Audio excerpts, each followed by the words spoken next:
大家还记得上个月我那2期聊特斯拉的视频吗？我说2026年是所有伪 AI 公司的现行元年，把特斯拉一层层的剥洋葱，切掉 Robotaxi 的 45%， 切掉 Optimus 的 19%， 切掉 FSD 的 17%， 最后发现撑起那超过360倍市盈率的只有80%是还没商业化的 AI 故事。那时候我说，一旦华尔街的目光死死盯住那些卖不动的车，特斯拉的天价估值会瞬间灰飞烟灭。这次特斯拉2026年1季度的财报出炉了，朋友们，现行来了。这次财报不仅是一场马斯克与华尔街的世纪博弈，而是真金白银的落在了全球几百万买了特斯拉的普通人身上。今天我要拆开这把镰刀，一节一节让你看清楚它到底有多锋利。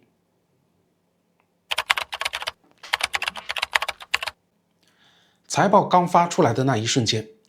数据好的让人觉得刺眼，汽车毛利率逆势的暴涨，每股收益 0.4 亿美元，账面多出了14亿美元的正向自由现金流。华尔街的量化机器人一看这数据，直接扫货，股价瞬间飙升近 4%。 所有散户都在欢呼，以为马斯克又一次用降本增效打赢了价格战。但极其诡异的事情发生在半个小时后，马斯克接通了财报电话会议的麦克风，刚讲了没几句，那将近 4% 的涨幅瞬间清零，然后一路掉头向下，最终收盘倒跌 2.4%， 几百亿美元的市值在几小时内凭空蒸发。你肯定会问，既然毛利率那么高，资本市场为什么要砸盘呢？因为只要你带上法证及财务分析的透视镜，把这份财报放到显微镜下一看，就会发现这个亮眼的数字根本不是靠造车赚来的，而是靠2桶水注进去的。第一桶水 2.3 亿美元的保修准备金释放，你可以把它理解成这样，车企卖出去一辆车，必须提前在账面上存一笔修车备用金，用来应付以后可能发生的维修。现在特斯拉说，这批老车看起来比预期更皮实，我就把床底下铁盒子里的备用金全掏出来，算作今天卖车赚的利润。钱是变多了，但这笔钱和今天卖车有半毛钱关系吗？第二桶水，一笔官方拒绝透露金额的关税退款。因为早前部分关税政策调整，特斯拉收到了一笔历史进口关税退款，这2个跟今年1季度卖车业务毫无关系的一次性收益，合理撑起了那个看似光鲜的数字。华尔街投行已经算过这笔账，把这些水分全部拧干，特斯拉核心造车业务的真实汽车毛利率已经跌到了 16.5% 左右。这个数字意味着什么呢？意味着那个曾经靠着超高单车利润傲视群雄的特斯拉，在盈利能力上已经和比亚迪完全的拉平了，神坛已经跌落了。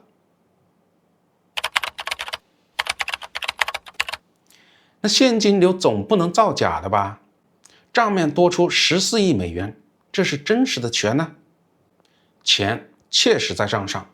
但它是怎么来的呢？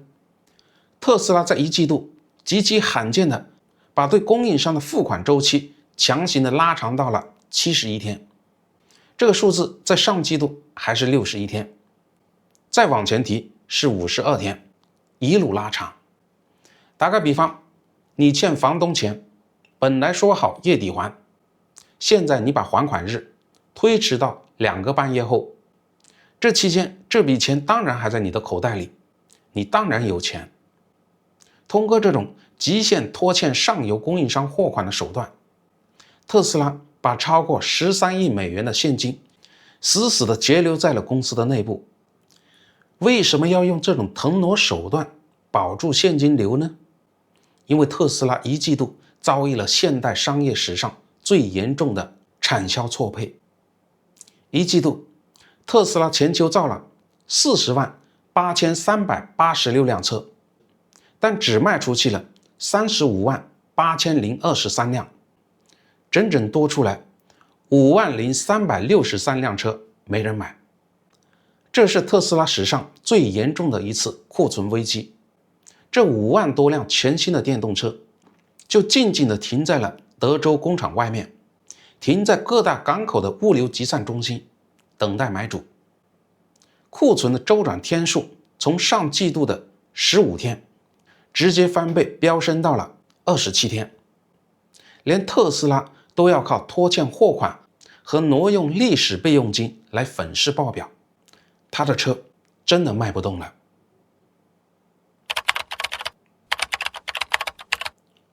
这5万辆库存几乎清一色是 Model 3和 Model Y， 而他们最大的产销黑洞正是中国市场。你可能看到新闻说，一季度特斯拉中国销量大涨了 23.5%， 千万别被这块遮羞布骗了，那是批发量，里面包含了特斯拉为了不让上海工厂停工，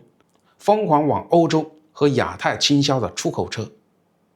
一季度特斯拉的出口量暴增了 163%， 把这些出口泡沫全部挤掉，只看中国本土消费者真金白银买单的零售销量，你会看到一个深渊。特斯拉一季度在中国的真实零售销量同比暴跌了 16.2%。 为什么跌得这么惨呢？因为在这片红海里，特斯拉的对手已经进化成了怪物。左路是比亚迪，3月份单月在国内卖了约 19.4 万辆，单月销量是特斯拉中国零售量的3倍以上。用恐怖的全产业链整合把价格战打到了特斯拉的成本线以下。真正让特斯拉感到绝望的是右路以小米为代表的科技生态玩家的跨界背刺。就说最硬核的数据，今年1月，小米预期单月零售量登顶中国单车型销量全国冠军，而曾经的王者 Model Y 当月跌出了前20名。一个新进的车型销量是昔日王者的2倍还多，这是全方位的技术代差吗？不，这是营销的胜利。小米预期用的是800伏高压碳化硅平台，你不需要懂什么叫碳化硅，只需要知道小米宣传的充同样的电，开小米的人喝杯咖啡的功夫就充满了。而开着老旧的400伏架构的 Model Y 的你，还要在充电桩前多等1倍的时间。再加上16英寸的大屏，56英寸的抬头显示，打通1000多种智能家居的人车家全生态，在很多的中国年轻人眼里，这种就是技术的先进，他们就吃这一套。更杀人诛心的是，小米甚至把特斯拉在中国负责销售体系的前核心高管宋刚直接挖了过去。这就好比你的前任销售主将跑到了对手阵营里，用你当年最熟悉的战术，在你的核心利润区疯狂地抢你的客户。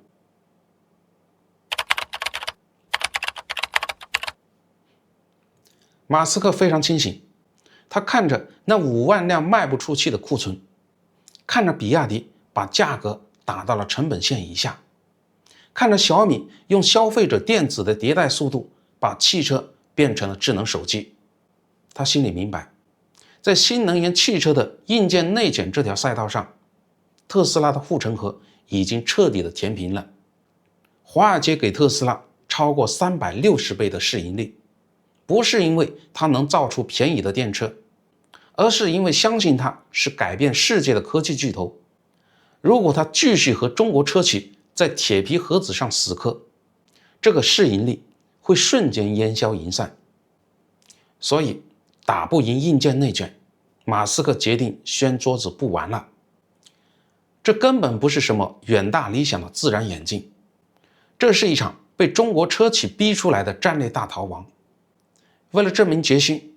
马斯克干了一件极其决绝的事，宣布今年5月初永久关停加州弗里蒙特工厂的 Model S 和 Model X 的生产线。这2款车是奠定特斯拉豪华纯电地位的绝对图腾，分别造了14年和11年，但他连眼皮都不眨一下，暴力拆除，要在短短的4个月内，在原地强行塞进一条设计年产能100万台的 Optimus 人形机器人组装线。这是他对华尔街最决绝的表态，别再管我叫车企了，我已经亲手杀死了自己的过去，我现在是一家实体人工智能公司。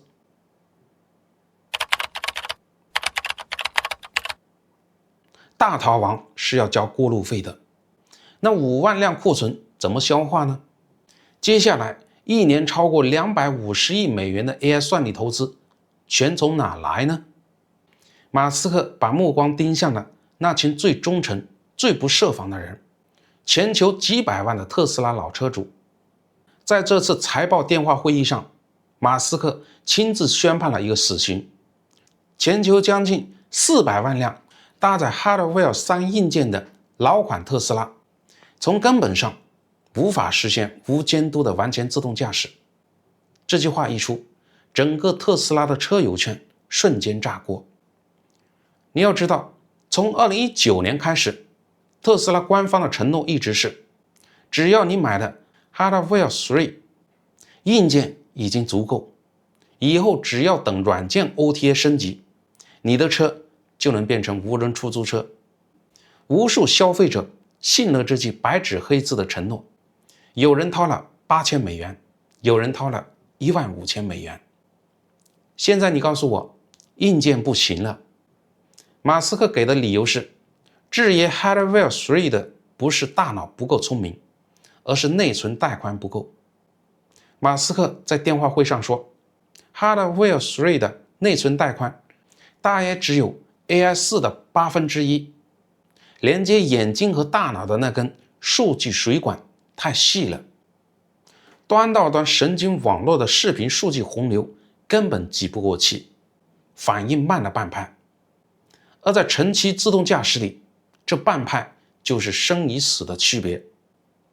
面对这个局面，官方给出了2条路。第一条路，建立遍布各大城市的微型改造工厂，免费为购买过 FSD 的 Hardware 3车主更换 AI4 电脑和摄像头。听起来负责任，对不对？但你仔细想，特斯拉今年下半年连正向现金流都快保不住了，哪里来的钱在全球核心商圈大规模建设这种专属的改造厂呢？这个方案规模宏大，执行时间表完全未知。第二条路，折价换车，把旧车卖回给官方，掏差价换一辆搭载最新 AI4 硬件的新车。这招简直是商业教科书。你想想，这背后是一个多么精密的连环套。特斯拉那5万辆堆在烂泥地里的库存新车，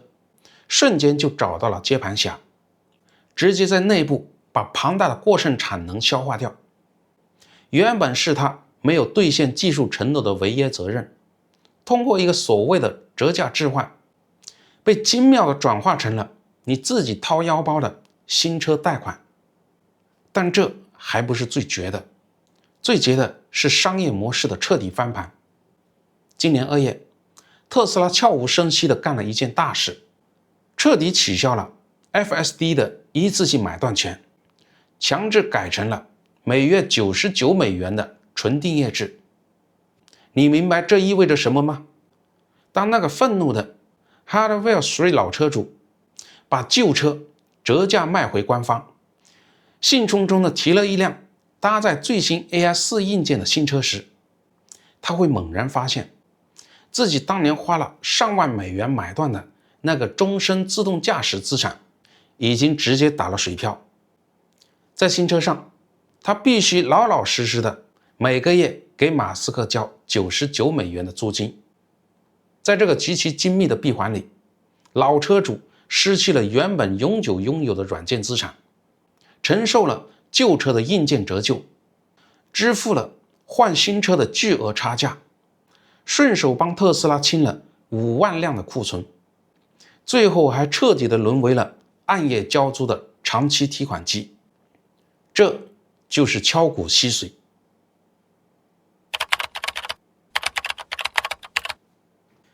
榨干老车主，极限拖欠供应商，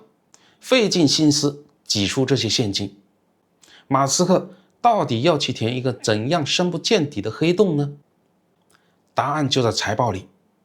为了全力冲刺 AI 和机器人，特斯拉今年全年的资本支出将暴涨到令人窒息的超过250亿美元。2025年全年，特斯拉的资本开销不到90亿，现在相当于直接翻了3倍，与奔驰、大众几个传统汽车巨头一年开销的总和相当。这笔钱1分都不会花在你们期待的廉价电动车上，全部砸向算力基建和人形机器人。咱们3月底那2期视频深度扒过这个方向。今天财报给了新的参数。在这250亿之外，马斯克还宣布在德州奥斯汀另立门户 Terafab 超级芯片工厂，一期投入约30亿美元，目标是建一个研究级的晶圆厂，探索 AI 推理芯片的物理极限，不依赖台积电，不受制于英伟达。听起来是不是热血沸腾呢？但只要你稍微懂一点半导体常识，就会发现这里面存在一个极其致命的时间差。就在财报前几天，马斯克高调地宣布，特斯拉下一代的全自动驾驶芯片 AI5 已经成功流片。他在财报会上信誓旦旦地说，今年2季度就要在德州量产那个连方向盘和刹车踏板都没有的 Cybercab 无人出租车。但稍微懂点半导体的人都知道，成功流片只是万里长征的第一步。一颗车规级的芯片，从工程样本流片到反复验证、系统集成，再到大规模的量产爬坡，至少需要12到18个月。也就是说 AI5 最快要到2027年下半年才能真正的铺开装车。这就产生了一个极度恐怖的悖论。今年2季度就要量产的 Cybercab 根本等不到 AI5， 只能硬着头皮降级搭载现在的 AI4。连马斯克自己都公开承认 AI4 的硬件带宽不足以支撑终极的无监督驾驶，让一辆没有任何物理连接机构的无人车带着连 CEO 都觉得算力不够的芯片强行上路量产，这是一场何等疯狂的法律与安全的豪赌呢？那机器人呢？ Optimus 单体包含超过1万个零部件，把冲压焊接的粗放汽车产线改造成生产高精度仿生机器人的机电一体化产线，要在4个月内完成并实现规模化的量产。马斯克自己也承认，初期爬坡速度将被限制在最不走运、最慢、最愚蠢的那个零件上。是马斯克在撒谎吗？不，他只是在应用极其高超的叙事工程。Terafab 真正成熟要到2028年， AI5 大规模量产要到2027年， Optimus 真正具备商业替代价值也要到2027年以后。但如果他现在不把2028年的蓝图强行拉到2026年的 PPT 里，一旦让华尔街的目光死死盯住那5万辆卖不出去的库存，盯住中国期暴跌的零售数据，盯住被比亚迪和小米打得毫无还手之力的汽车基本盘，特斯拉那超过360倍的天价市盈率会瞬间烟消云散。他在用信息差和时间差强行锁住这超万亿美元的市值护城河。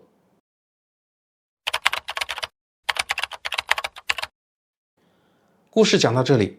特斯拉财报业的所有底牌都已经彻底给掀开了。这不仅是马斯克与华尔街的世纪大博弈，更是真金白银的落在了每一个普通人的头上。如果你是特斯拉的投资者，或者正盯着盘面准备抄底，我们来换一种框架看这家公司。你现在买入的已经不是一家靠卖车赚钱的传统车企，而是一家正处于极度失血期的 AI 基建公司。华尔街顶级机构已经把下半年的账算得清清楚楚了。